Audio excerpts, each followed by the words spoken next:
the most one-eyed podcast. It's what we're here to do. There is only one side in this competition. It's game changing. It's absolutely game-changing, Deeble. Riddle me that now. Now, riddle me that, Deeble. Do you remember?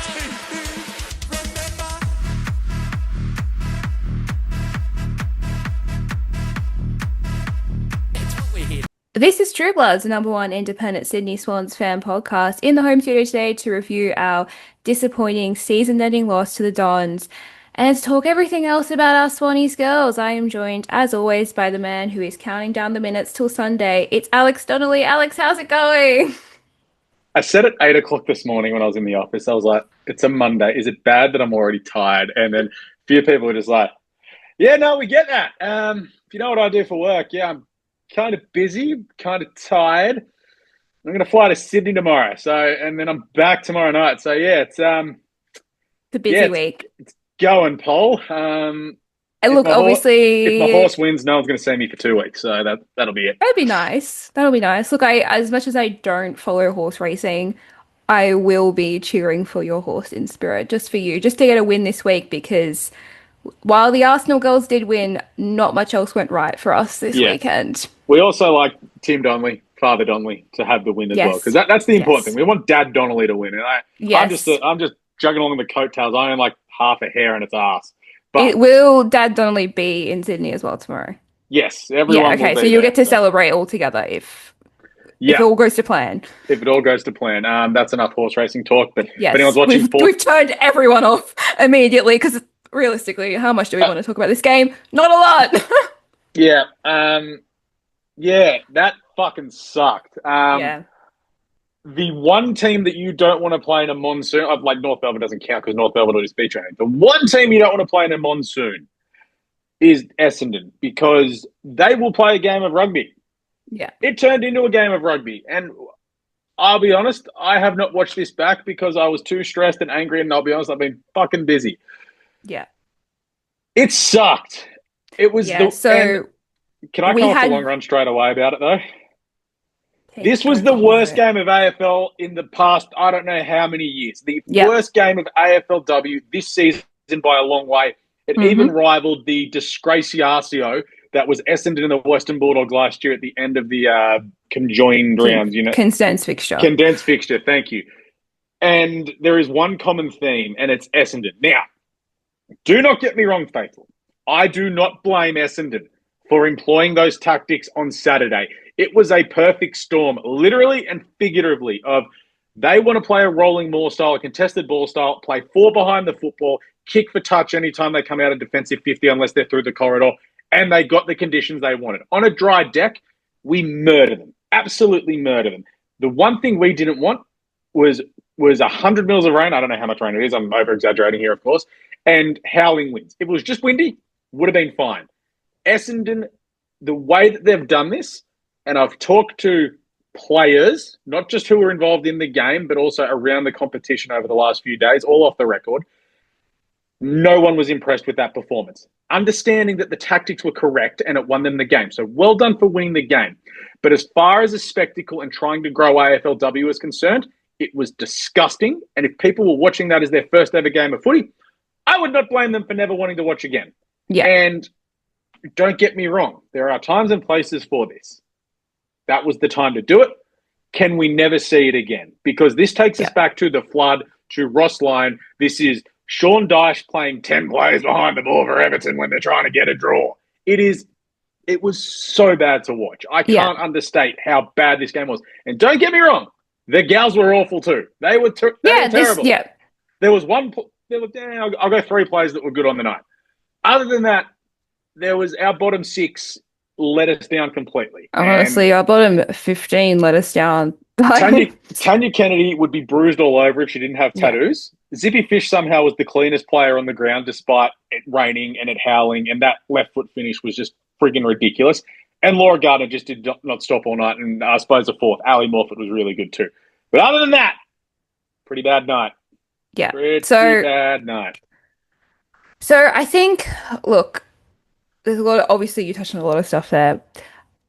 For mine, For yours. We've heard Scotty so many times say that his game style is to produce the most entertaining form of football. And what we What's have the seen antithesis of that? exactly, and what we have seen 3 times now this year is that when we come up against teams that do not care about that and just are trying to win games, we have no defense against them. And that was the Pies game, the Giants game, and now the Dons. When we come up against these bad teams that all they want to do is throw an extra around the ball and keep the ball from moving, we do not have a game style that is conducive to coming up against that. We And just don't know what to do. I am really disappointed that between the Giants game and now, and granted the conditions were awful, fine. How have we not figured out a way to combat that within 4 or 5 weeks? That's really concerning to me. That's the point where I go, this isn't new to us. We've come up against this before already this year, and the girls haven't figured out how to jig that. As soon as they implemented that game style, Scotty should have been on the horn going, we need to not just scrap how we normally play. Throw an extra around the ball. Why did we not throw an extra around the ball? There were so many things where it was like, I know this isn't our game style and I know this isn't how we know how to play, but there were ways we could have combated it and we didn't. And all we needed to do was kick a goal. That's all we needed to do all game, and we couldn't even do that. And yes, we didn't have any forwards. And yes, like genuinely, Bonnie the morning Toogood of, was playing centre half back pocket. Like, seriously. I woke up that morning and I was like, the vibes are wrong. Actually, it was the night before when I was watching the ABC News with my dad on Friday night, and they said that there was going to be horrific storms in northern New South Wales. I was like, we're screwed because we're Can playing we never 5 play p.m. Coffs Harbour again? Like, seriously. Yeah. So I think we'll get into that in a bit, because there's a whole bit where we need to get into with just specifically the fact we gave a home game to Coffs Harbour. Sorry, I've looked up the stats. These are hilarious, but keep going. Yeah. But Oh my the God. thing that I keep coming back to is we've had this thrown at us before. How do we not know how to combat it by this point? Because we're now at a point where we can't compete with the top teams and we can't compete with the bottom teams. We only know how to compete with the teams in the middle. How is that ever going to win us anything? Like, I think, yeah, it comes down to also the most obvious thing to come out of this game, and it's the thing we've been yelling about all season.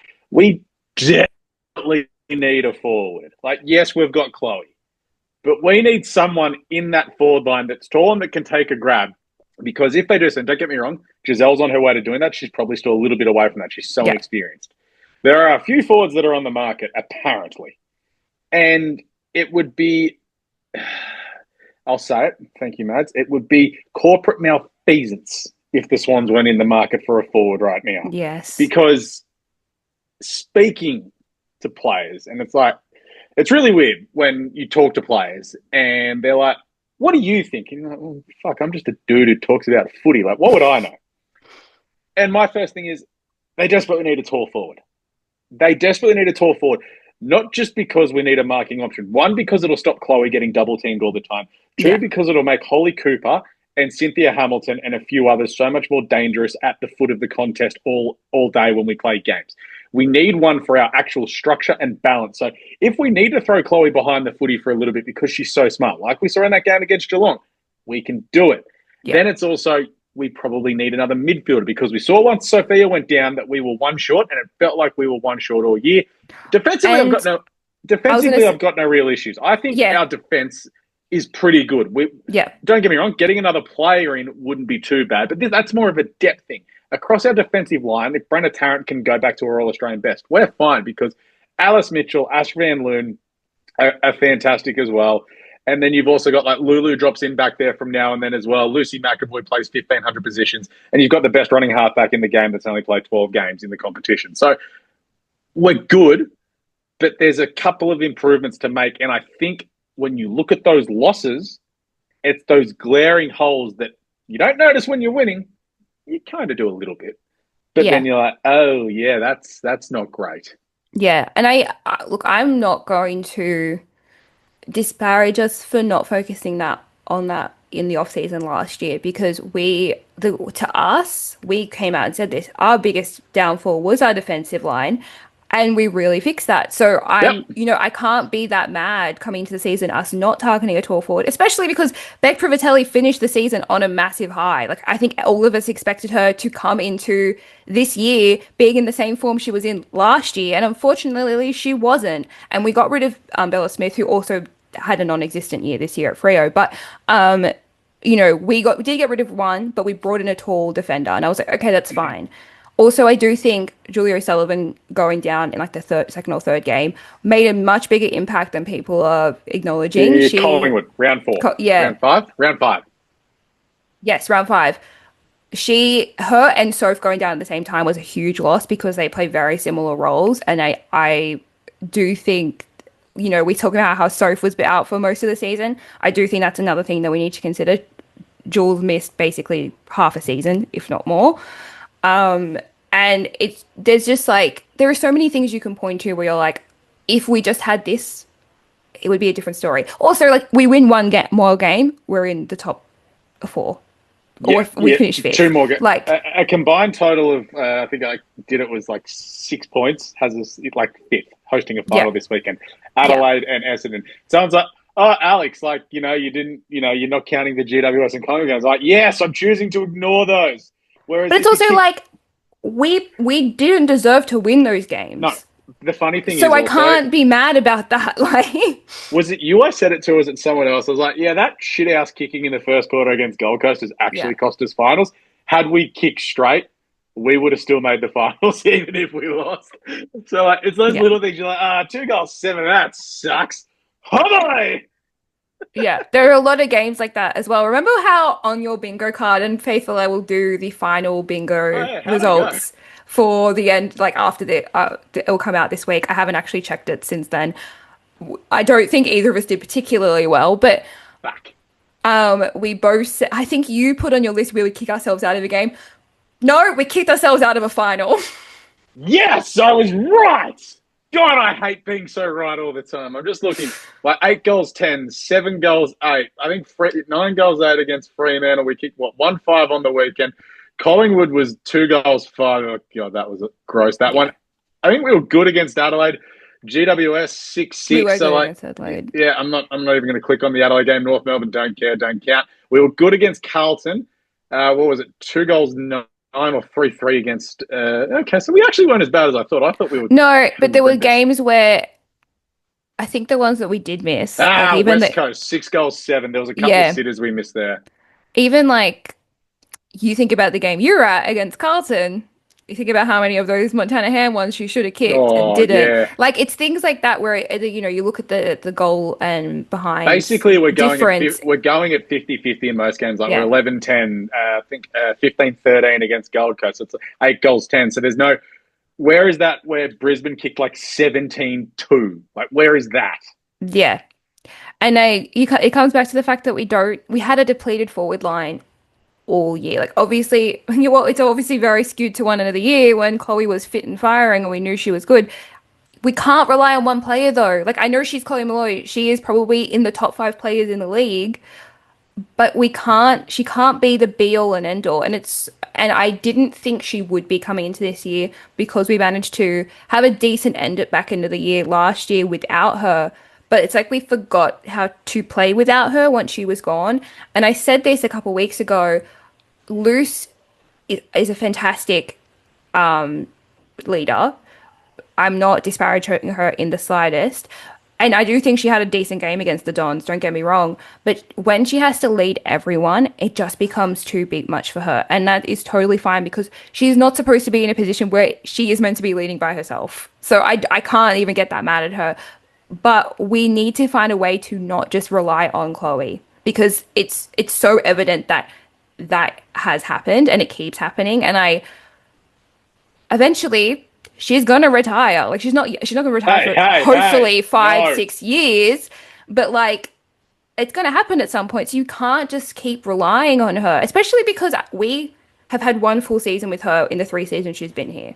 Like, she is unfortunately injury prone.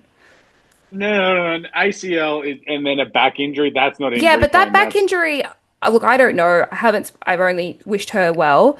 That back injury, I would imagine is a existing flare-up from the back injury she had when she was at the Pies. So, like, Yeah, but it hasn't flared up in 3 years though, so it's yeah, I not. know. It's I'm just like, I don't know.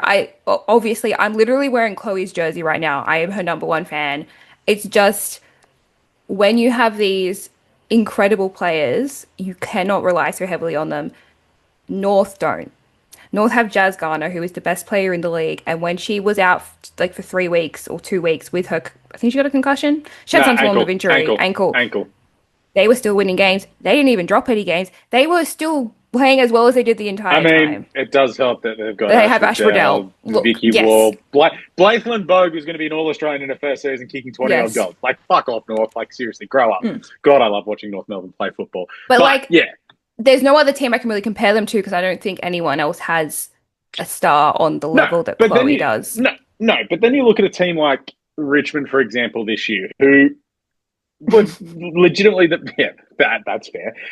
The most disappointing team in the competition this year by so far. It isn't funny. Yeah, They have Monique Conti, who's one of the best players in the true. competition. You're right. Yeah, Monique is Like one's probably the closest Katie, but comparison. they've also got a Katie Brennan who's like Yeah, out Montana Ham-esque, but Montana Ham's 15 years younger. But Katie's sort of starting to fade. And then they've also got Ellie McKenzie. They got beat by Gold Coast. Like yeah, their first win was also against Adelaide, which just fucks with my head a lot. yeah, And they got smashed by Gold Coast on the weekend. It was embarrassing how terrible they were. yeah, And you look at that, say, okay, yeah, they've got their one star. You have a look at West Coast. Who did they not have when we played them? yeah, Ella Roberts. That is the epitome of what Chloe is to us. No Ella yeah. Roberts, no team. We can still find ways to win. Don't get me wrong. We have managed to win games, but it's at that level because you saw West Coast.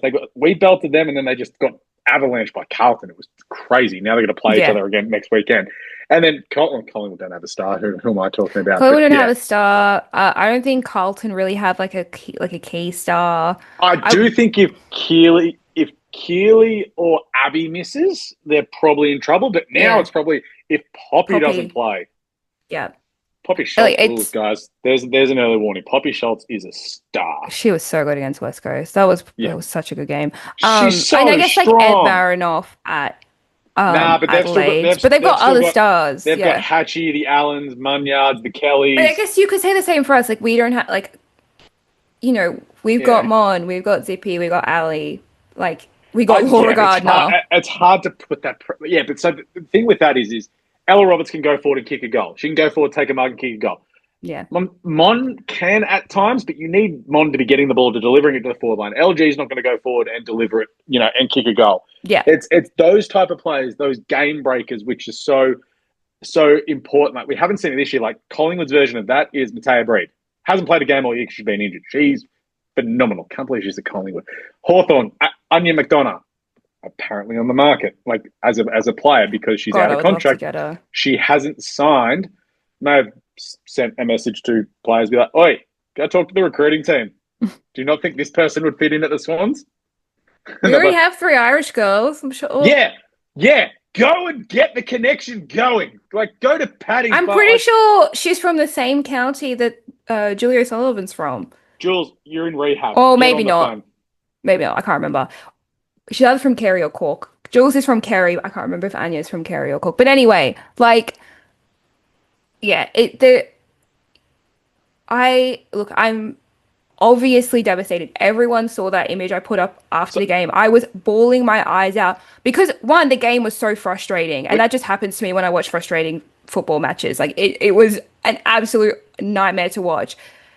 But I like how we went through the stages of grief so much. Like you were crying, I was stomping mad. Like I was so angry.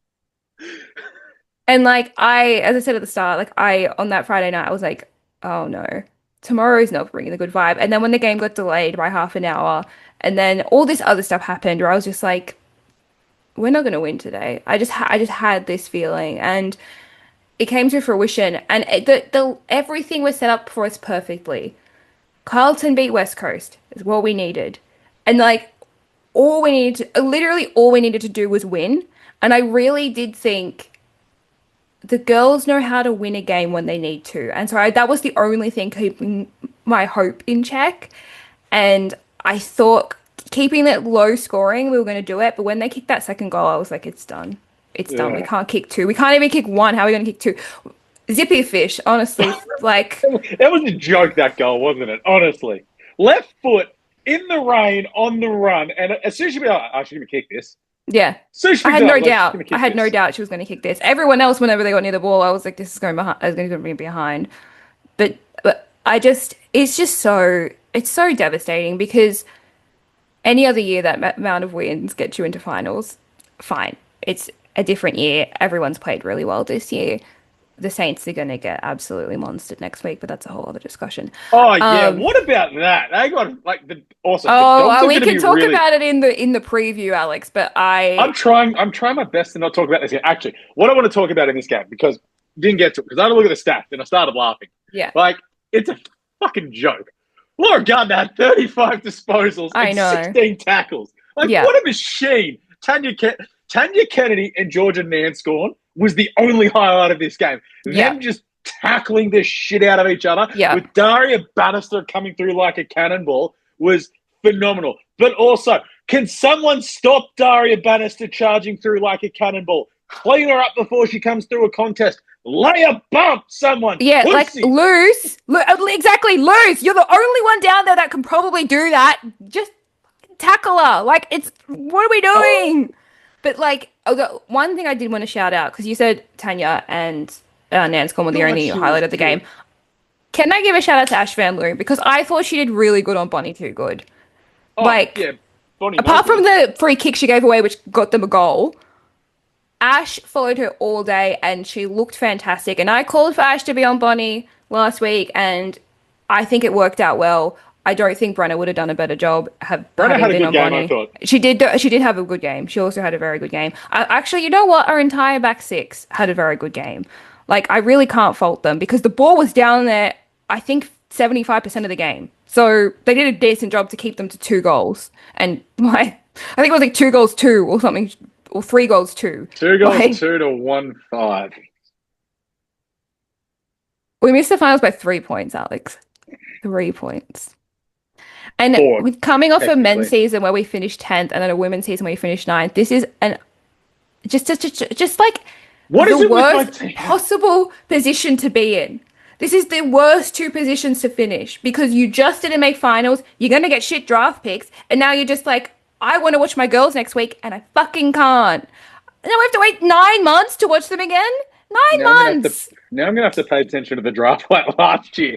I don't like paying attention to the draft. You know how time-consuming and boring that is? Don't get me wrong. I love the draft and the fact that this year's draftees are going to be sick. I also it's a lot of time in December. We're going to be still talking about this shit until a week before Christmas. At least the best and fairest is before I go to Hong Kong, if we get to go. It's a positive. It's a dub. Guys, invite us to the best and fairest. Yeah. We spend 15 plus hours a week doing this. Can you invite us to the best and fairest, please? Della, give us a call. If anyone needs a +1, I'll be there. I'll bring Deeds. Girls. I'm engaged. Why do the girls invite me? I honestly don't care. Just get me to the best and fairest. Hold on. I'm engaged. Where is it? The suit's ready. We're ready to go.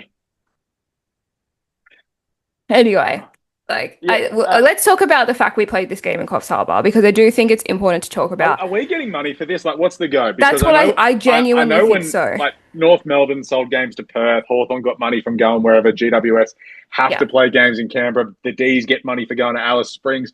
We are getting some goddamn money for going to Coffs Harbour. Yeah, I don't know if it's a grant from the New South Wales government or what it would be, but I do think we get money for playing a regional game, and that's why we do our pre-season up there as well. It's a whole part of like a tourism thing for Coffs Harbour. Go play at Robertson Oval. It's a great deck. Don't play it in the last round. Do not play the game at 5:05. If this game was a 1 p.m. game, we wouldn't have had this issue. Positive 5:05 was like really good for me because the last race at Flemington had been. Well, it ended up being 5:30. Yeah, it was the only thing that wasn't perfect about it, Paul, was that I had my lamb shoulder on. I had it timed for half time and I had to eat it halfway through the first I'm quarter. pretty sure I knew when your lamb roast was finished because you didn't reply for like a good 10 minutes. Yeah, so I was letting it rest. I was carving it. It was just, yeah. These are the things that we do, Faithful. And it is frustrating. Like, I do think we get money for it, and I do think it's something that we have to do. So it's fine. It's not that big a deal. But at this time of year, it just doesn't make sense. Make it the first game of the year. I'm more than happy to give up a North Sydney game to have this be the first game of the year and then play the rest of them at Henson. That would be fine with me. I would have copped playing Fremantle theirs. We would have smashed them. Yeah, like why was this the last game of the year? It did not make any sense. It did not make any sense the time it was put out. It was just like anyone who's ever lived in Australia knows that if you are in anywhere above Port Macquarie, it's gonna rain in the afternoon. Never been. Don't have really much of a thing. But like, you know what I mean? Like the tropical areas, it becomes the wet season. It's gonna rain after 5 p.m. in those areas. That's just a given. Even if they played this game at 7 p.m., it would have been okay. We just picked the worst possible time slot. Do you reckon the schedule people actually noticed that nor cared about that? No, not at all. Side note, I've just seen the goals of the week for this week. Darcy Vessio's barrel just has to win. God, that was awesome. It was so good. That end of that game, for it to be Das to kick that goal and get them confirmed into finals, that was really great. Yeah, I enjoyed that. Yeah, we had two amazing after the siren goals. We had a barrel and Jem Houghton kicking the ton. With all 7 people at Henson Park. What a shame that was at Henson Park. I was trying to get the rally cry going of invade the pitch. There was one Port Adelaide fan who tweeted me after going, the GWS fan tried to get me to run on. He's like, I don't want to get banned for life. I was like, fair, man. That's fair. Got his poster signed, got a photo of Gemma, so that was pretty cool. Yeah. As you can see, I'm doing everything I can to not talk about this game because we lost. We were shit. The tactics were shit house from Essendon. Essendon is still going to be terrible next year. Let's not distract that. But we've lost to Essendon 2 years in a row, and I reckon Cynthia Hamilton would have swung a crutch at someone if she could. Okay, let's talk about that. I think this must have been when you were carving the lamb. Yeah, no, I didn't say it. They went through the dressing rooms at halftime, very just like a swing through. Cynthia was absolutely laying into Lexi, full on giving her what's going on. So the word that only a sister can say to a sister. Yeah, pretty much. I think it was Lexi. Can't see her being obviously there was no sound, so you couldn't hear what she was actually saying, but you could see the passion there. I don't know if it was a "what the hell are you doing" or a "you need to step it up" kind of thing, because when we spoke to her, we talked about it. She is the vibe lifter. Not having her out there was an even bigger detriment, not even just from a not having a forward perspective. Yeah, exactly. Man, oh man. It's just so frustrating and disappointing. And I don't even we played terribly and it is really disappointing. We couldn't find a way to come across, fix those tactical things. And there are some things within the social seg where people have called, obviously we'll get into it, where people are being like, well, is Gowans the right choice? And I do think that he is. I still do think that he is. But that is an area of concern when this has happened 3 times now and you haven't found a way to combat it because you do favour that entertaining style of football and you don't know how to combat the non-entertaining style of football. Again, I don't personally know how to do it. Maybe throwing an extra person around the ball would have been the way to do it. I don't know. Yeah. And when your team can't take a mark, which is not Scotty's fault, it doesn't help. Yeah, exactly. It's not even Ali could take a mark. The leading mark taker was 4 at the end of the day, and that was Brenner. At the end of the day, football is a results-based business. So I don't think we're at the point yet where pressure comes on Scotty. No. If he doesn't deliver next year, and this isn't me saying, this is just me understanding what a brutal world football business is. With this list, with another 12 months, with hopefully a fully fit season from everyone, with what we're going to do at the trade table and what we're going to do everywhere else, which we can talk in the next segment, he has to deliver. Next year, it is. We said it this year, we're going to play finals, but it wasn't finals or bust. It is finals or bust in 2026. Yeah. It is that simple. And you know what? I don't think they'll be afraid of saying it either. And put the pressure on yourselves because you need to. And I believe in this squad. The belief I have in this team from talking to the players and from getting to know them and knowing how driven and how mad, like they aren't frustrated. They are mad because they know that they fucked it up in that 3-week period in the middle of the season. Yeah. And they will admit it. They were like, it's been said to me, we got away from our brand of football and we're allowed to be dictated to, and we never got it back other than that Carlton game. And it's, what? Yeah, I'd say the West Coast game as well, but yes. Yeah. That ownership and reflection in such a short period of time from them, I can only commend and applaud because it's something that they will, it's going to drive them in the gym for the next 6 months, I'll tell you that. 9 months. Oh, yeah, that's great. But hopefully, someone gets to share 50 grand and 2 million velocity points because no doubt they'll find a way to rob us of goal of the year somehow, despite having like 4 nominations. Yeah. What do we got? Chloe, Mon, Cynthia, and there was another one in there. I think there was 2 Mons. Okay, 2 Mons. Yeah. Something like that. Or maybe it was 2 Chloes. Something along those lines. There was probably 2 Chloes in fairness, but yeah. But it'll be completely if it's Keely Shiraz, biased. Fluke Banana, I'm going to be so mad. Like it probably shouldn't be Chloe's Fluke kick goals. Yeah. It should be Cynthia. That was a highlight of the year. Give me Mons against Collingwood. That's a better goal. That's Robbie Armat against North Melbourne in 1999 on the defensive half, going past not the Barongal stand, the O'Reilly stand. I still think Loose's mark in the Freo game should have been mark of the year as well. Well, not the year. No, there was someone took a hanger this year. Yeah, okay, but not an Adelaide player though.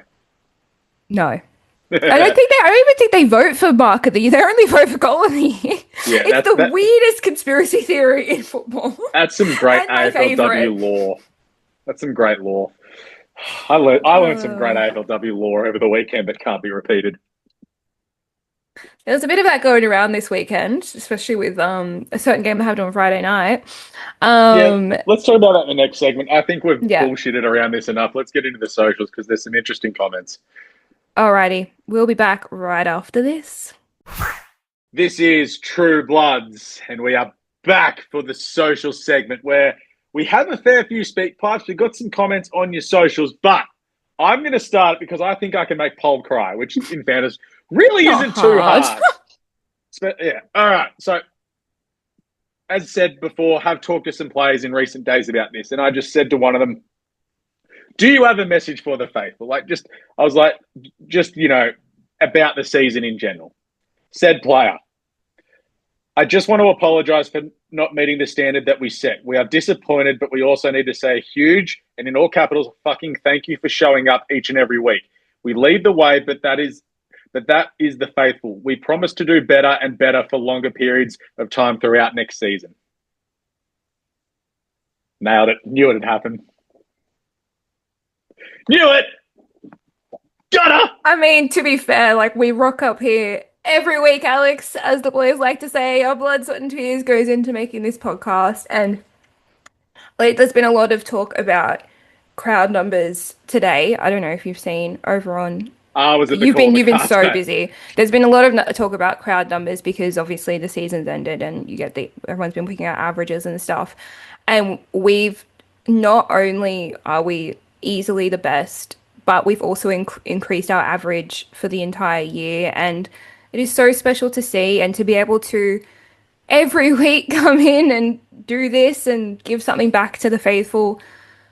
It's special, and it's I know the girls are feeling it, we're feeling it, I'm sure the faithful are feeling it. It's not the way you want to go out at the end of the season, so it's nice to get that, know that the players also really appreciate everyone showing up, and I can only imagine it's probably be very different for the players who've only been at the Swans because they don't know what it's like at other clubs, but to know some of these players have been at other clubs and not got to experience that until they came to the Swans, I think it would be even more special to them. So it is very lovely to hear.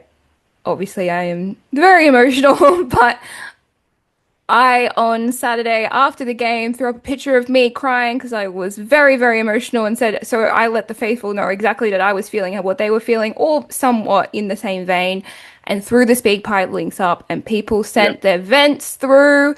And so we've got 4 different vents here, all post game. I was going to say, did Nicola send one through because she vented to me through? Did. God bless her. But the very first one we have is from Big Phil from Picton. Yes. So let's hear what Phil had to say. Polly, Alex, Faithful.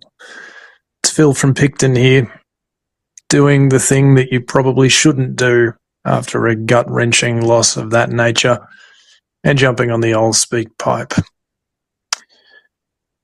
I cannot understate exactly how much that loss hurts.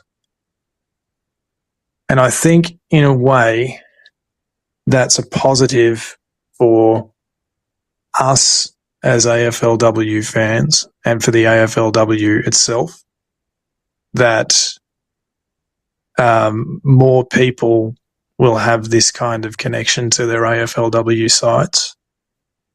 But for mine, it just doesn't get any harder to swallow after the 4 and zippy start to fall that agonisingly short of another finals berth. And all I can hope for is that we have an off-season for the ages, and we start next campaign with everybody healthy, and this becomes a distant and insignificant memory, but geez, it hurts for now. As always, up the potty, up the Swans, up the girls. Yeah. Yeah, I think, that's basically how we're all feeling. Did our season go downhill once Deeble started saying 4 and zippy? Yes. Also, I really wasn't going to mention this, but every time we had a guest on, we lost the next week. You're kidding, really? We had Scotty on when we were 4 and zippy. We lost the next week.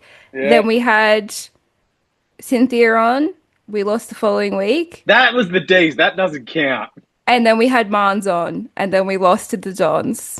Oh, we actually helped Essendon. Oh, no. Yeah. So maybe there's going to be a guestless podcast next year, Faithful. Nah, screw that. I'm working on getting my good, close personal friend Chloe Malloy on this show. To be fair, we did have 2 interviews at the start of the season, and we did win the first game. So I interviewed Lexi before round 1 on AFLW today. So I'm not going to count it, but it did happen 3 times. Wait, when Deebs came on, did we win? I can't remember. I think we did. I think that was the West Coast game. No. Yeah, maybe. I don't remember what week that was. Sure, probably. He doesn't count as a guest, though. Oh, he does. He owns the show, but he's a guest on our W show. This is our show, Paul. Exactly. All right, let's hear from Nicola. I'm sure she was trying, like, we were messaging back and forth, but it was a struggle. I was like, I can't even talk right now. So let's hear what she had to say. Paul, Alex, it's Nicola from Cheltenham. I shouldn't be recording this because I am pissed. There will be some swears. Yes. For mine. Yours. Fuck. Credit to Essendon, they just wanted it more. They played like a side that didn't give any fucks, and we played like a side that was under a lot of pressure. I don't love the tactics employed, having spares behind the ball for the whole game. I don't think is great for the game itself.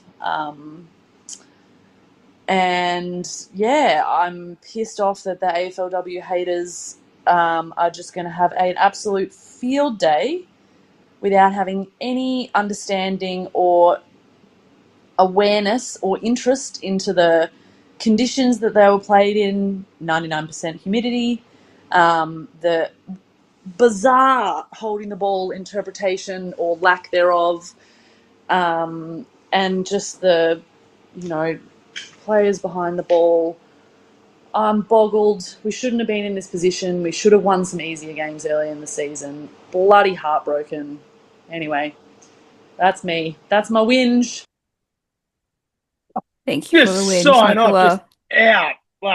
Not up the blods. Hope you're well. It's fine. Up the bloody. Yeah. To be fair, she ran out of time, so that's not on her. No, I'm just going to text her and be like, "Screw you, Nicola. You don't love us." We didn't mention the umpiring, and in a game like this, in conditions like this, I don't think it was worth it. But no. I'm going to say it for not the final time this year, because I'm sure we'll be back at some stage. Yeah. The umpiring in the AFLW is one of the main things that is holding the game back. The umpires need more support because, let's be honest, they're fucking useless at their jobs half the time, as we've seen this year. The interpretations of holding the ball change week on week. How there was one where someone took about 5 steps, got run down, tackled, it spilled out, that is holding the ball. Yet 3 seconds later, a Swans player picked it up and was pinged for holding the ball. There was one yesterday, and we don't really talk about other games here, but I watched Brisbane and Collingwood. Collingwood are going to be decent next year, by the way, so watch out for them. I mean, Taylor Smith, signs all year. The ball was on the ground. Taylor Smith got pushed onto the football and someone dove into her back, holding the ball. Yeah. What? Like, she got pushed and then someone jumped straight into the small of the back. Yeah. Like, what the? It would have been up there with the worst. One of the worst holding the balls this year. Actually, while I'm on my umpire rant, I'm going to finish this off because there is a team who is more entitled to be dirty than us. Let me find the ladder right now. There is a team who should be playing finals that have missed out on finals by one game because of a wrong umpire decision. Port Adelaide were robbed of finals by the umpires. Don't get me wrong, they started their season off shithouse. But that deliberate rush behind that was given against Emily Borg in the last couple of minutes against Geelong, that gave Geelong a, 4-point victory? Yeah. It has cost Port finals. Yeah. They should be 8. Yeah. And Port would have done some damage in the finals. They were so good in the last month. God, I wish there was more dub. The thing that was frustrating me in that game, in our game more than anything, was the highs that were not paid. There was multiple high tackles placed on Zippy, which granted she's tiny, and Laura. There was one where someone did the shrug up and got given high, and you're not allowed to do the shrug up. Yeah, and it's so frustrating because I know we're talking about people who are part-time. Like, these aren't even the part-time ones that do the men's game. These are proper part-time umpires. But there needs to be more support for them because they're clearly not at the level to be doing a professional sport. They need support and coaching. Yeah. All right, let's jump into another speak pipe. We've got our good friend, Mr. Toby T from Castle Craig. Yes. Let's hear it. Morning, guys. Toby T from Castle Craig. It's, everyone's playing off to see who can come second this year, really, aren't we? North aren't going to be beaten. But the funny thing is, I'm just disappointed. That was a free shot at a finals berth and we didn't show up. And I worry about the club.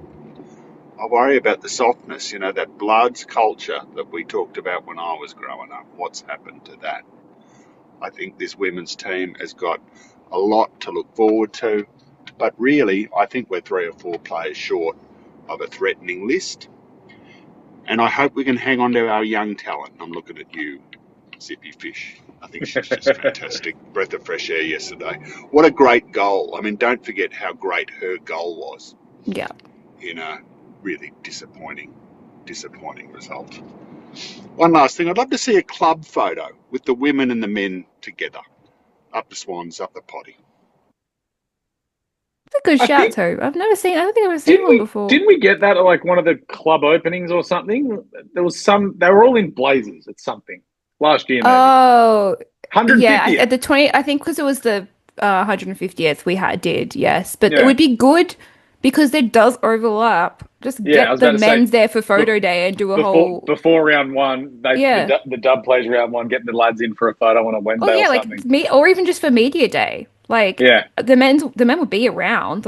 Yes, I agree. No. But yes, 100% agree. Definitely, I think we're 3 or 4 players from being a really, really... a powerhouse, without a doubt. And I don't think I've ever heard Toby T that broken. Despondent. Yeah. So Toby said you Big can send words, that pod. through. But yeah, I think it's tough because I do think most of these girls do represent Blood's culture. I genuinely do. There are a couple where I'm like, you pulled out the tackle too quickly, and I don't know about that. But I don't think it's a lack of mental toughness. I just think it's No. Again, there's a few comments here that are said that it's going to touch on this. People are saying using the young list thing isn't an excuse, but we only have one or two players that could realistically retire currently. Yeah, but And I think that's Carlton and West Coast have lists as young as us. They're playing finals. and they were yes, but they also finished on the same points as us. It's not like Carlton didn't. No, Carlton didn't. They won an extra game, but we did beat them, and we also beat West Coast. Like. Yeah, but we lost to GWS. We lost to GWS and we lost to and 14th, Hollywood. 15th, and 17th. We flogged 16th and 18th. Geelong We finished played 13th. all the Geelong had a shocking year. We beat Freo. That's what I'm saying. We beat all the middle teams. We were shit against the bottom teams, and then we lost to the top two teams. You swap like a GWS with a St Kilda, and we would have flogged St Kilda. Yeah, it's crazy. It's crazy. St Kilda are average. I can't wait to I'm going to rag on them in the preview because, oh my God. Anyway, we got one more voice note here from the ever reliable Saundo. Let's hear from our boy. Let's go, Saundo. Polly, Alex, Faithful, Saundo from Pennant Hills here. Hope you're all doing all right. Unfortunately, no finals for the girls in 2025, and of all the ways to get bundled out, losing to Essendon at Coffs really takes the cake.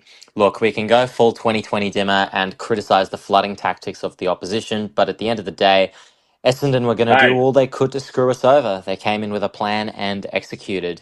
Ultimately, we went 2-6 and lost to 3 bottom 5 sides, and that doesn't cut the mustard. Missing the 8 as a result is probably the reality check we need. We've learned a lot about our girls this year. They play on emotion, which worked well early on, but when it didn't, they couldn't turn things around. But we saw the potential, and we're a very fun side to watch. Having made it to all 5 Sydney home games, each one was super enjoyable. Another pre-season with this group, plus maybe a key forward and an extra mid, and Scotty Go Swans can build on what is a good foundation. We're a well-run club, and we will be back. To you two, that idiot podcaster, and Paul, phenomenal season by you both. Thanks for all the work you do to ensure our Wednesdays are red, white, and bright. See you in 26. Up the potty. Go, girls. Yeah, thanks, Saundo. Thank you, Saundo. Flooding tactics and an idiot podcast are all rolled into one. Jeez, I've just really lived up to it tonight. I do find it very funny that you are the idiot podcaster as well as the other two, and I just get to be Paul. It has been said in our group chat with the boys many times that I am the devil of this relationship, and no one else seems to acknowledge that. Yeah, but it's like, we'll just laugh at Alex because it's easier, because, you know. Hey, equality is making fun of women just as much as making fun of men. Well, true, but there are a lot of dudes on the internet who take it too far towards you, Paul. So look. I'll be the gag on this one. Similar to how Hawthorn will be the butt of all jokes on Friday night. Oh God. Yeah. Look, agree with everything you've said, Saundo. Yeah, I do agree that we shouldn't just blame it all on Essendon, which we haven't done. But there was obviously a big part of that, and the glaring thing is that we did lose to 3 of the bottom 5, and we did play for the bottom 5 and still didn't make finals. So, yes, very frustrating season. We do thank you for the shout out. We obviously love doing this for you guys, but it is the worst time of year for Alex, and I've had a lot of shit going on this year, as some people know and some people don't. I'm not going to talk about it on here, but we obviously love doing this. Otherwise, we wouldn't rock up every week. So yeah, if I didn't want to do this, I wouldn't. I am too busy right now, but I'm finding 90 minutes spare a week to do this, to make sure I do this, and also during the week, all the group chat stuff and the nonsense that goes on in that, making sure on Victoria Derby Day and on Tab Everest Day / Caulfield Cup Day, I'm making a way to watch the game. That just shows you the type of commitment I have to this, because one, I love it. I love footy. the AFLW is just something I've latched onto in the last few years, and it is a tremendous movement at the moment. It's gaining pace at a very significant rate. Kane Corns can say what all he likes today on the internet about people not getting around Jazz Garner and celebrating it. He just wants to say shit for the sake of it. It's the first time he's talked about W all season. So as far as I'm concerned in this instance, Kane can fuck off. But this game is growing. You are seeing more of it in the media landscape. We are now finally past the rah-rah, oh, this and that. We have genuine rivalries. We have like teams that are out for blood, and it is awesome. I said it at the start of the year. I want more fisticuffs. We're going to get some of them in the coming weeks over the finals. We're going to get some next year. There are great rivalries building from weird and wonderful teams in this competition. Like, if you're not on board now, if you listen to this, you're on board already, so I didn't do the public service announcement. Anyway, let's get into the socials because I don't even know what you said. There's some good comments here. All I said today was, this is an opportunity to vent. We do not have a question. Vent away. And it could, and I didn't specify it had to be about the Essendon game. It could have been about the entire season. I was just like, let's just give the faithful a chance to get it all out because it's rare that we get to do that. So there are some good comments here. There are some that I don't agree with, but that's always going to happen. So do you want to go first? Or Yep. I've got one that I don't agree with, but that's why I'm happy to talk about it. From Daniel Bradley on Yafasa Bookers. As harsh as this sounds, Scotty Ghostwands has to go. He's done an incredible job in building the players into what they are in the past 4 seasons, but I do not feel he has what it takes to get to the Swans in being a genuine contender and eventually a premiership in the future. I don't believe he's holding the players accountable for their poor performances, especially against Collingwood, GWS, North Melbourne and the Melbourne games, like Coxie's starting to do with the men's side. Plus the fact that the new players we recruited this season, apart from Zippy, were nowhere near good enough to be honest. The squad selections and positioning of some players this season has been very questionable. So, Daniel, I can understand with the Scotty Ghost ones wanting him to go rhetoric. I completely understand that with football being a results-based business. Yeah. I understand that. Holding the players accountable.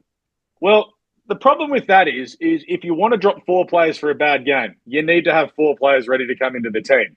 Unfortunately, when you have a few injuries, you don't have players available. That's the unfortunate thing. So you want to make a statement like, so, Priv got dropped after what, 2 rounds? 1 round? I think it was just 1. Yeah. Yeah. Priv got dropped straight away. Bang, out. Amelia Martin was in and out. Giselle was in and out. Caitlin Reid out. So players who didn't perform were dropped when they could, basically. Yeah. Don't get me wrong. Some of the positioning of some players was questionable. Like when we had Zippy on the wing for the few weeks we were doing nothing, that was silly. That didn't work. But when it comes to saying the recruitment's been poor, Ash Van Loon, Lulu Puller have been fantastic. Jazz Grierson. Darcy Maloney probably played her best game against Geelong, which was an important game to play her best game. And she also did a tagging role in Freo or Carlton game, one of the two. She did so there's 4 of the recruits. Amelia Martin popped up. She kicked a couple of goals. Caitlin came in and did her role. That game without Ali, she was fantastic. Yeah, against Adelaide. She was awesome. Yeah. And that was Adelaide. That was great. Who else am I missing that we recruited? Because I can't think of anyone that's been a letdown this season. The only one that we recruited that didn't play at all was Imogen Brown, and I'm pretty sure it's because she got injured at the start of the year and then stayed injured pretty much the entire time. She's the only recruit that didn't play a game. And SSP and her awesome gun. Yeah. She was good too. And then she also got injured. So it was like, I don't agree with that sentiment. I'm wondering if you maybe don't remember exactly who got recruited this year. I could understand Reid, Martin feeling like that. They were draft picks. I feel like you have to be a little bit more lenient with that because Zippy Fish is an anomaly. That's not going to happen ever again. Yeah, exactly. I'll tell you what's funny. Nicola just dropped in. If Zip doesn't win the Rising Star, I will write. I will follow that up with saying we will all riot, including certain players in the team that are like. And I think people from other teams would also riot. I've got a feeling just with the narrative here in Melbourne, they're really pushing Sophie McKay. Which she's not even that good. Anyway, Blair Ashworth, which I do need to issue an apology because your username, and this is how it appears on Instagram, is the other way around. I've been calling you Ashworth Blair all year. It's Blair Ashworth, Ashworth, and he does message me from time to time, and I've realised it's the same person. But anyway, team has a good future. Some more players added. Feel we can definitely make the 8 next year. Yes. Fair. Mulch Core Enthusiast is back. I was wondering if you're going to go. It's long, guys. Sit down. It's long. Let's go. There needs to be some serious consideration when it comes to our coaches going into next year. I cannot fathom some of the selection decisions this year. I understand in the men's you might play some less experienced players for the sake of it in your easy games, but you don't have that luxury in the dub with the short seasons. Basically, every game is a must-win. That's correct. We also don't seem to play based on our opposition. I said that after the game, but the Collingwood loss was a massive embarrassment because the only one thing we do as of late, which is intercept mark. So the decision A to play mostly smalls and B bomb it high to a bunch of smalls was mind-boggling. I couldn't agree more. That last kick of the game that Nanscorn took the mark, I nearly broke my TV. You kicked it straight to a 3-on-1 with one of our smallest players on the field. I lost it at that point. So I agree. Now, we also managed to miss the finals, losing to two of the bottom four teams, and the only team a game out of the bottom four, which is a contender, that's Geelong, should not do. I love the dub. I love this club and the team, but they need to start taking themselves more seriously and making some changes at a coaching and management level this year. I'm actually least disappointed in the players because of a group. I feel our effort has been there all year. We just sell ourselves short with some stupid decisions off field. Very well-rounded comment there by the Multicore Enthusiast, and I think it goes to a lack of depth. Yes, I agree. I agree. Because you think about the obviously Maddie went down pretty much straight away, and that was already a person out of the depth conversation. That's right. We didn't say Maddie Collier. Kiara Hillier had a Kiara Hillier was injured at the start of the year, and then she just never got her and Imogen Brown, the only two and Maddie Collier were the three players that did not play a game this year. Imogen Brown was also injured for the majority of the year. Kiara Hillier had a concussion at the start of the year and then never made it into the team for whatever reason. You had people coming in. So Ruby Sargent-Wilson came in. She got injured. She came out. She came back in when she was fit. Soph got injured. Joss got injured. Ali was injured for a game. Chloe was gone. Cynthia was gone. Did we miss out? Did we get a full LG season, or did she miss the game? Yeah, we did get a full LG season. LG's probably good. If she is not an All-Australian certainty this year, I'm gonna spew. It's ridiculous. It would be insane. Players who average more than 30 touches a game this season. One is Ash Riddell, who's going to win the best and fairest. Yep. The other one is Laura Gardner. Yep. 30 plus in a game this season. Two players. You pick her as an All-Australian. I don't care if she's on the bench. She has to be in that team. Oh, for sure. But the depth is where it fell down. And this is also an issue across the league because we don't have, I don't think our list, our squads are big enough because you're now having to we had 3 players down that were our fill-in players and we didn't even get a chance to play. So, yes, I think it is definitely a depth issue. There are probably players, like going back to one of the original comments, that would have been dropped if there was people to fill in for them, but there just wasn't, and there isn't an opportunity to find out if there are players to fill in for them because we don't have a second league running at the same time. Yeah, that's a poll rant on socials for all those playing at home. Let's have a look here. What have we got? Damo Franco. We need to put the W team on the same standard we do for the men's, especially if we want to be serious contenders for a flag soon. We can't keep using the we're a young team card if we want to get the most out of the players who are at their peak, and some are playing in the best of the competition at the moment. For mine, for yours. I don't want to go through another season full of games wondering why we couldn't have won it for teams who are poor in the comp. I agree. We are the third youngest team in the comp, so it's not it's not a misnomer. And we had one of the least experienced teams in the competition as well. Yeah. But that's all right. You do. It is going to be one of those ones that's going to eat us up all. I will final series of being we could have been there. We had the proper time to do it, and we could have been there. Watch Adelaide and St Kilda on Sunday. Yeah. It's going to be a great time. But next year it's finals or bust, and that's I think that's what we need to say there. What else have we got there? I'll go with mine. I've got one. Poor ball use from our big ball winners. We rushed and surged the ball forward more than we should. Until our skills improve in that department, we will not contend for the top 4. I agree. Sometimes our ball use just shits me. Pretty simple. Yeah. And it's from our top players as well. It's not a bottom 5 thing. That is a top player thing, and we'll make some really dumb decisions as well. I'll go with this one from Mark Buzzer on your Facebooks. How do you win the first 4 games and win 2 of the last 8? Injuries played a part, but after a heartbreaking men's losing grand final in recent years, this loss was another kick in the guts. The girls are improving, but the gap from North to the Swans is extreme. But they say that everyone in the league. Second is extreme. You can say that about anyone in the league, but yes, I think we are always going to compound this as an entire club thing, which is not really fair to put on the girls. But Yeah. but the way us as fans are, there aren't really people that are just supporting the girls. I'm sure there are some, but there aren't as many. And so when you're having to go through the men's season we did, and the previous men's season we did, and the previous girls season we did, and then like it's just all compounded into this one game against Essendon that has got us all feeling like shit. When it's not really all just the girls' fault. There was a lot of build up to this point, and it's not ideal. It's just not ideal. Yeah. So, all right. Now that's basically the majority of all the comments. We got one funny one here. We'll finish on. Oh yeah. Jake Colin Maguire, we're sorted. Next year we'll have Charlotte Curnow. My bet 250 goals. That's fair because I wanted to go off that. Okay. So, and this is probably something that we can put on the socials as well because we got to feel got to keep the feed rolling, Paul, as you know. Big social engagement pod here at True Exactly Bloods. Right.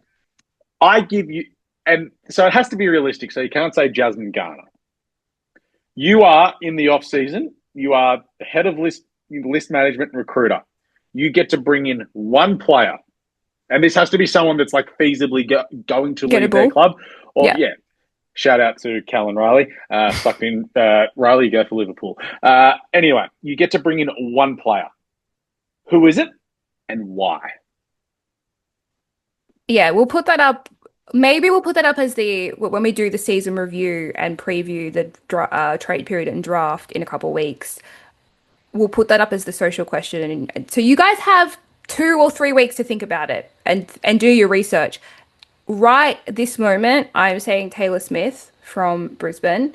There have been rumours all year that she wants to leave or that she could leave. Still got 1 year left on a contract, but so she'd have to trade. Yeah, which is fine. I think we have stuff in our wheelhouse that we could trade to Brisbane. They're not going to get good picks. We have an okay pick, stuff like that. But I think she would fit in really well and fill that gap that we currently don't have, because I do think every other position but key forward is fillable with what we currently have. It's just a matter of everyone being fit. So I'm the same. I'm Anya McDonough from Hawthorn. Yeah, I would either or, honestly. She's out of contract. She hasn't signed. I don't know if there's any way that we can get her, but I've let slip to a few players that she's on the loose, because obviously in Sydney you're not as in touch with as much of those things. So that she's potentially free her. And if Richmond go full fire sale, Katie Brennan. Sit Katie Brennan in the goal square. She's getting over the hill. I think a change of scenery would do her good. If you could sit KB, and she's their captain, so it's hard. But if you could sit KB in the goal square, she'd kick 20 goals. Yeah. Just, KB, you're not the star of this team. You're going to sit in the goal square. You're going to lead out. You're going to create space for Chloe. Chloe's going to create space for you. And you're going to be a deadly duo. Like, KB did 4/5 mostly what we need is just someone who can be a second, well, it's not second, but like she's the key duo well, she's with the full Chloe. With Chloe at centre half. Yeah. Because they can't race everyone on her. Katie Brennan this year. Let's have a look. She'd not have a good year.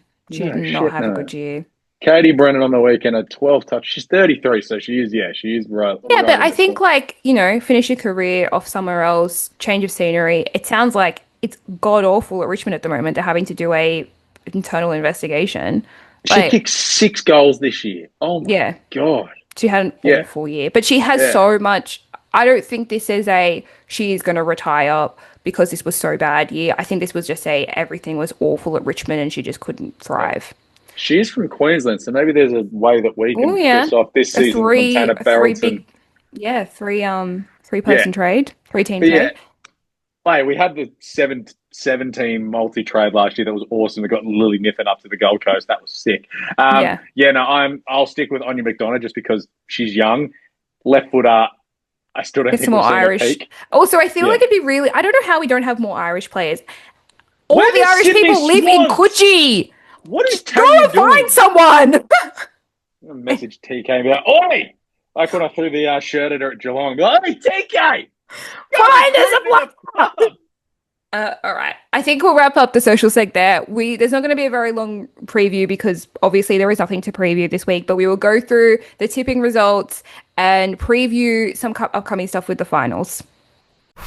Welcome back to True Bloods. We are quickly going to go through the tipping results as we only do up until regular season for the tipping, and it was a very dramatic last round. We did have a lead change, so take us from 5th to 1st, Alex, and then tell us who came last. So we had equal on 4th and 5th on 77 points. Gig 65 and GT at Henson all got 77. Big fella Anton, he got 6 in the final round with a solid score of 79. And we had a tie up the top. Britty 93 in front has tipped 5 in the final round. She tipped West Coast as Greg on the Goldie. He's come from the clouds. He's come from one back to equal it on 80. But on margins, I don't think we should play margins. That's not fair. So equal winners. The boys will sort out the prizes because obviously it comes from the bank account. So I'll let them figure it out. But congrats to both of you guys. You were up the top all season. So you deserve to win. 80 points is fantastic to finish on. I think you're worth telling the faithful where the True Bloods team finished on the list. I shit the bed in the last. I thought I tipped Western Bulldogs for sure. So Poles jumped me in the last round to get to 74. Deebs has tipped 7 in the final round to jump me and get to 73. I'm on 72. Mads forgot to do his tips halfway through the year. He's on 44. Came tied last though. Yeah, he and Ollie genuinely forgot. But yeah, of all the True Bloods people, I managed to win in the last round, so I am happy with that. I finished 3rd in another comp. I mean, that shows you how bad this other comp was. That's crazy. I finished 7th in the defunct AFL Today one, and then I finished 4th in another comp. Oh, so AFLW Today, Josh Rickard Ford. Yeah, he's beat that. He beat Shockmaster. Polly finished 7th. Yeah. Beat Stats Guy. Sucked in Stats Guy. Dork. If your team does not lose a game, you should do well in the tipping. I'm sorry. I think he tipped Richmond a few times. That's what. And who did he tip? Oh, Geelong let him down a bunch. He was big on Geelong this year. And yeah, so was I. That was my biggest bugbear was Geelong. But it's been not moving past how we finished the season. And generally, I'm talking just across the board. It has been a phenomenal AFLW season. I have enjoyed it so much. I'm glad that it's finals because I am getting footy fatigue. It's a long year. But it has been so joyous to watch this year. It's been so close. You never knew who was going to win. It was the first year with 18 teams that didn't have a draw, which I thought was really fun. First season with 18 teams, so we didn't have a draw. We were so close a few times. So close a few times. The most reoccurring margin was 7 points, which was really interesting. It's just been fantastic. And I can say anecdotally, I think this is the season that most people have watched, which is so lovely as well. Like, not just Swans fans, but I think Swans fans as well. People are finally getting on board and seeing how good this is. And this is something you and I have been screaming for the last 2 years, is that now that we have girls who have only ever played footy coming through, it's just gone leaps and bounds in better in quality. Yes, obviously we had the awful last game, and that is not indicative of the entire season. It's crazy, but we do have now a four weeks of finals to get through. We basically know the ending, and we've known the ending since round 1. But it's going to be great because what do we think is going to happen up until that point? Yeah. Well, on Friday night, North Melbourne, for the first time in like a year, are going to be motivated because Hawthorn decided to make them mad. And Hawthorn... I am on Hawthorn's side in this. Which never happens. Nah. The North did it in the wrong order. You need to do the Guard of Honour and then do the song. Why is it Hawthorn's job to know that there's a milestone? Because everyone gets the AFL media emails every week going, here are the fucking milestones. If the other club's standing there doing their song, I think you're well in your right to leave the field. Like that's not, and the change rooms are on the other side of the field, which is what Hawthorn came out and said today. Every player that's played 100 games so far this year, and this should only be done this year. We get rid of it next year because it's, fucking, as Social Gal Spence would say in the office, it's too woke. Spence is just a hater. I love her for that. No more 100-game fucking farewell things after this season. But to not do it for Jasmine Garner, like, come on. Look, I think our closest equivalent is if Chloe had got 100 this year. I genuinely do not care if the other team is standing there. Respect. I genuinely do not care. Like next year I don't care, but this year do it anyway. North Melbourne belted Hawthorn. Like, it was really funny because at Frankston as well. Where was I on Fridays? I was texting you going, please tell me what's happening. I was You were at a function or an event or something. No, that's right.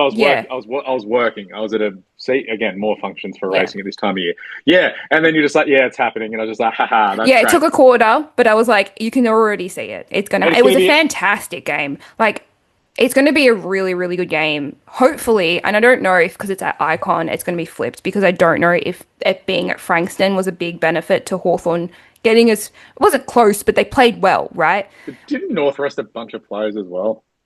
They arrested 3 players, and they were just players. Like, I think they arrested Emma Kearney and like Libby Birch, like the older players, to make sure they were fine for finals. They arrested Kate Shearlaw, Vicky Wall, and Emma Slocum? Never heard of her. Anyway, Taylor Gatt got a game in, Jenna and Emma got a game. Yeah, okay. Yeah, Hawthorn are fucked.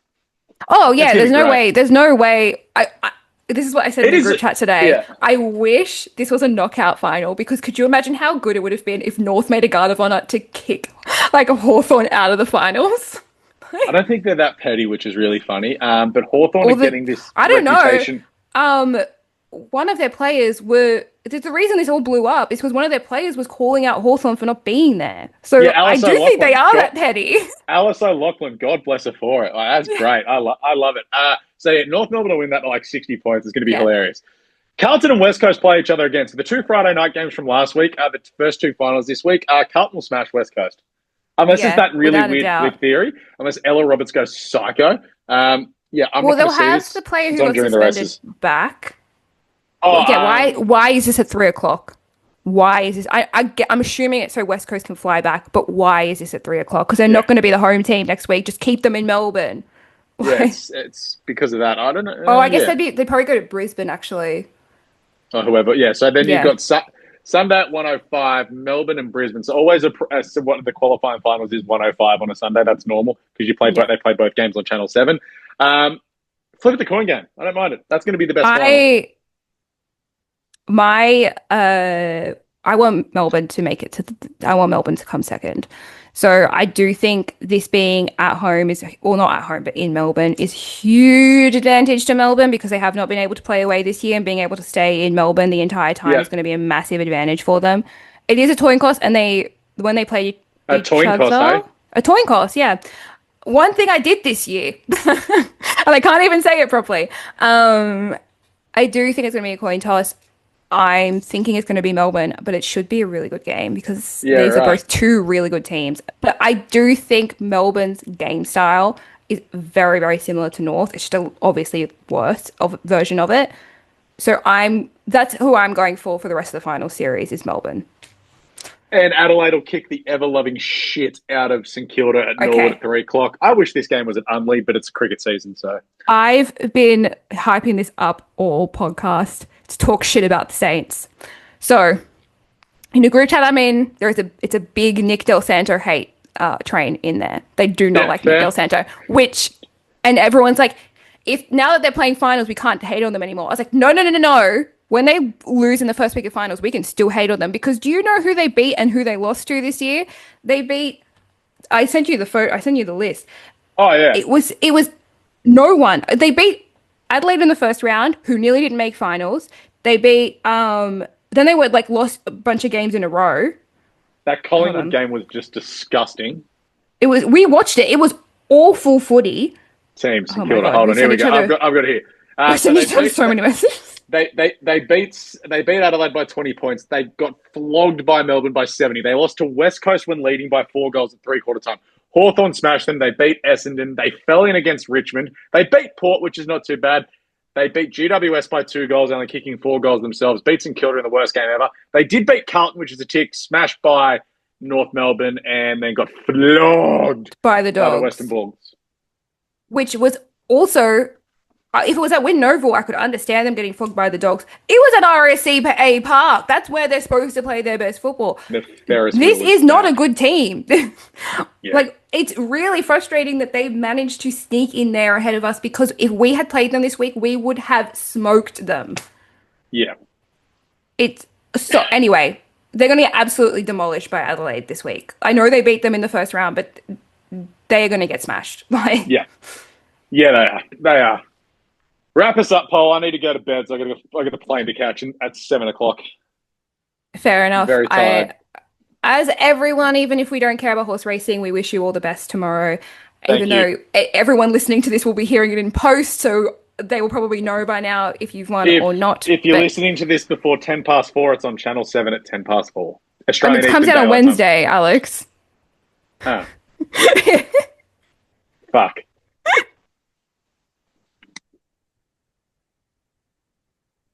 Oh, that's a good note to leave it on. We'll be back in a few weeks once Alex has come over the high that is the end of the racing season, and we'll be reviewing the entire season plus previewing trades, draft, etc., etc. But this has been True Bloods. Thank you for hanging out with us this season. We've really appreciated. Alex is officially gone. This is True Bloods, the #1 independent Sydney Swans fan podcast. We're #1 in the hearts. We're #1 on the charts. We're speaking words of wisdom. Up the potty. He's not.